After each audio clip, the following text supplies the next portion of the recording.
Kemudian resilient atau tahan uji. Jadi menurut saya Cantika sudah menerapkan resilient atau tahan uji itu ulet dalam kehidupan sehari-hari. Contoh sederhananya yaitu dia bisa menghadapi tantangan dan tetap maju. Misalnya capek, misalnya banyak hal, mungkin dia sedang menghadapi sesuatu yang tidak menyenangkan gitu, tapi apa yang harus dia kerjakan dia kerjakan. Dengan banyak kegiatan dia harus contohnya dengan banyak kegiatan, misalnya harus ada latihan padus, harus ada latihan misdinar, dan harus mengerjakan tugas. Meskipun capek, meskipun ada rasa-rasa mungkin tidak menyenangkan, dia tetap hajar gaspol gitu. Menurut saya ulet dan tahan uji. Kemudian influensial atau membawa pengaruh yang baik. Cantika ini juga bisa membawa pengaruh yang baik. Anaknya itu tidak terlalu ingin tampil tidak terlalu ingin tampil, tapi apapun, misalnya dia ada konsultasi atau ada temannya yang komunikasi mengenai tugas gitu ya, dia sebisa mungkin memberikan diri yang terbaik untuk tugas-tugas yang harus diselesaikan itu, dan tidak membawa maksudnya tidak membawa dampak buruk, maksudnya nggak perlu emosi, nggak perlu apa, dengan misalnya ada 1-2 teman yang mungkin nggak sesuai dengan apa yang diharapkan, tidak bisa bekerja sama dengan baik, dia nggak pernah mengungkit-ungkit atau gimana ya, kadang kita orang tuanya bilang coba disampaikan, sudah disampaikan, kalaupun susah dia berusaha untuk ya sudah gitu, maksudnya tetap mengerjakan dan kemudian itu bisa mempengaruhi teman-temannya, akhirnya oke gitu, di lain waktu kita harus kumpul dan ngerjain bareng. Itu juga membawa pengaruh yang baik untuk adik-adiknya, dia sebagai contoh bahwa dia bisa diandalkan. Kemudian trustworthy, dapat dipercaya. Selain dapat dipercaya, dia juga jujur ya. Pernah ada satu kejadian setelah dia masuk SMA IAS juga, di awal-awal. Jadi waktu itu tentang game di HP game di HP waktu itu ya. Jadi saya tuh kaget, kok ada foto kamu di agak bagian depan ya, sedangkan Romo bilang itu adalah anak-anak yang punya aplikasi game di HP-nya.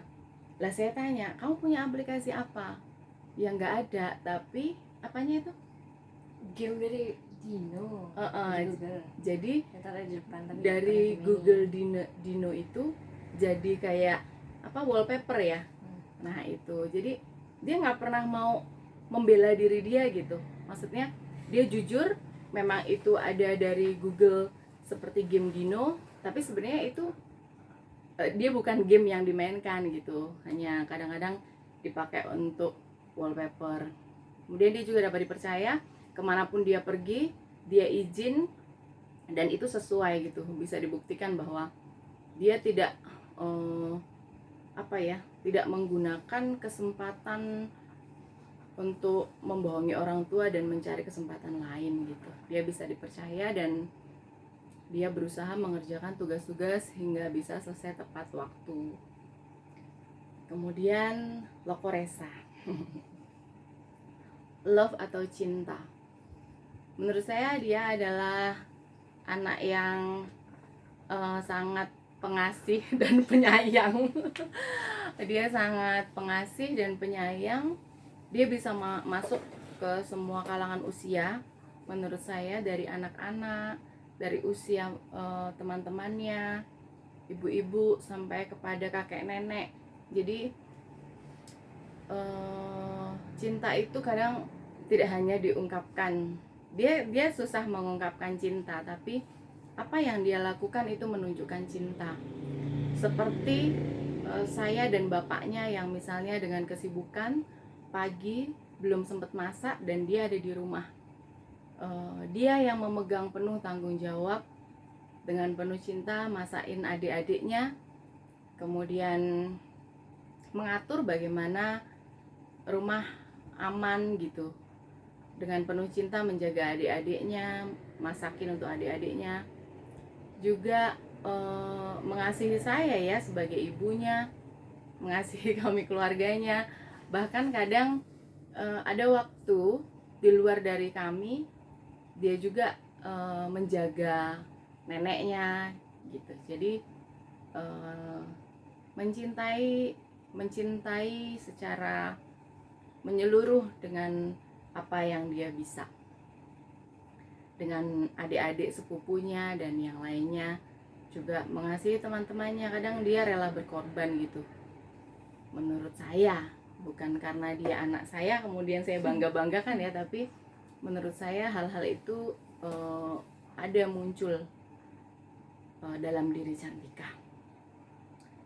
Compassion, kasih sayang atau bela rasa, yaitu tadi dia bela rasa tepos liro kalau kata orang Jawa itu. Dia bisa merasakan apa yang orang lain rasakan tanpa berkata-kata. Kalau berkata-kata susah, dan dia tidak dominan, dia tidak harus dilihat, tapi apa yang bisa dia lakukan, dia lakukan. Contoh kecilnya apa ya Pak? Bapaknya yang sedang video ini. Coba kasih contoh kecil.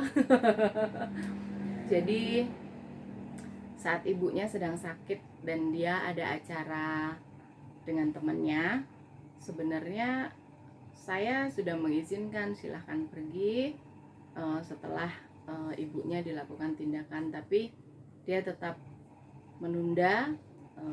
Dia mau menjaga, menemani sampai selesai gitu. Jadi itu pun wujud dia berbela rasa terhadap penderitaan yang ibunya rasakan. Juga yang terhadap orang lain, banyak kisah seperti saat pelayanan sosial. Ini kita terbuka ya, maksudnya mungkin ada temannya yang waktu itu nggak bawa bekal, dan waktu itu nggak bawa sangu ya. Jadi bekal dia itu ya dibagi gitu, maksudnya. Dan dia juga nggak mengatakan ke saya bahwa saya bisa mengantarkan dia bekal lagi, tapi dia nggak ada bilang ke saya. Jadi satu bekal itu dia berbagi pada temannya yang belum membawa bekal itu ya. Jadi makasih ya Chan, jadi contoh yang baik. Jadi maksudnya menurut saya itu bukan kekenyangan secara fisik aja, justru justru dia kenyang secara rasa, cinta, dan belas kasihnya kepada orang lain. Jadi sedih. Kemudian readiness atau siap sedia. Dia siap sedia ya ketika hal-hal yang dekat ini saja. Ketika mau pelayanan sosial itu kadang-kadang dia juga ada persiapan Paskah ya kemarin ya. Jadi jam waktunya itu kejar-kejaran gitu. Jadi ada yang ke stasi lain itu yang agak jauh, kejar gitu. Jadi sebenarnya saya sebagai orang tua juga ada khawatir ya, maksudnya takut kecapean, kelelahan, tapi dia bilang ya sudah menjadi tanggung jawab dan dia senang melakukannya. Jadi dia senang melakukannya, happy jadi bawaannya. Dia berangkat motoran, yang sebenarnya saya juga takut.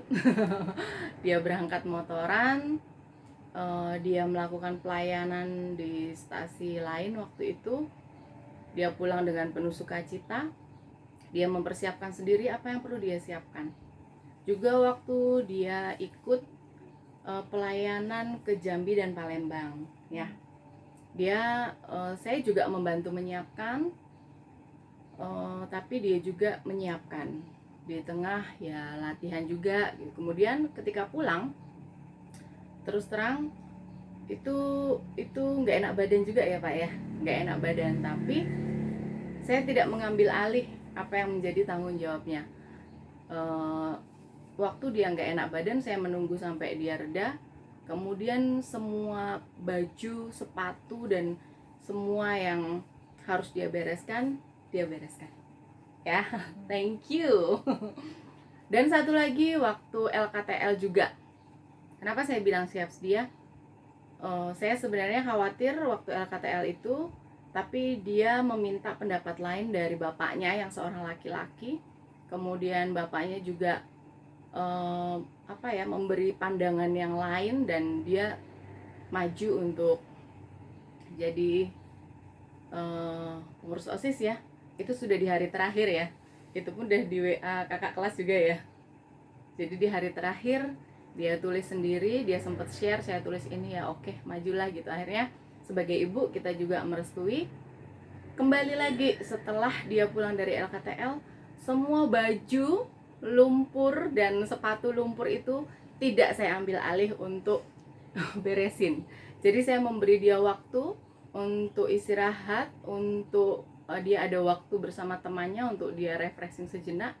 Setelah itu dia beresin semua apa yang menjadi tanggung jawabnya. Jadi menurut saya dia siap sedia. Dan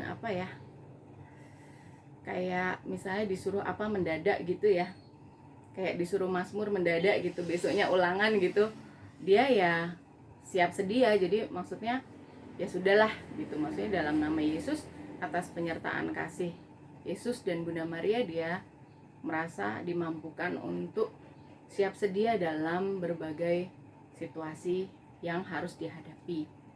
Kemudian sacrifice atau pengorbanan. Dari penjelasan-penjelasan yang sebelumnya saya rasa sudah mencakup bagaimana pengorbanan yang Cantika lakukan mungkin untuk keluarga, untuk teman-temannya, juga untuk sekitar. Jadi dia bukan tipe anak yang mau kelihatan atau dominan ya, kalau saya menilai. Dia bukan tipe anak yang ingin dilihat dia menonjol, tapi apa yang bisa dia lakukan akan dia lakukan dengan sepenuh hati. Bahkan ya itu yang sering dia lakukan. Jadi dia kemarin sudah membuktikan dari lanjut ya, yang acara OSIS itu ya, lanjut. Jadi dia berkorban waktu karena memang itu sudah menjadi tanggung jawabnya.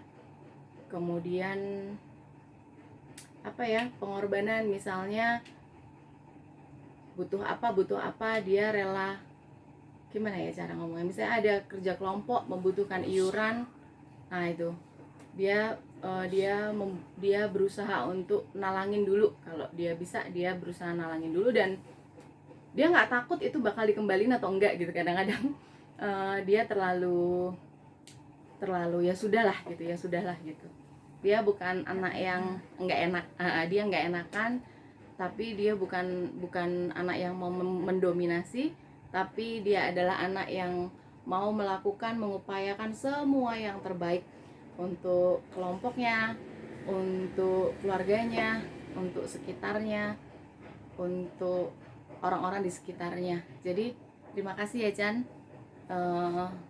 Ada iman, pengharapan, dan kasih, dan yang paling besar diantaranya adalah kasih.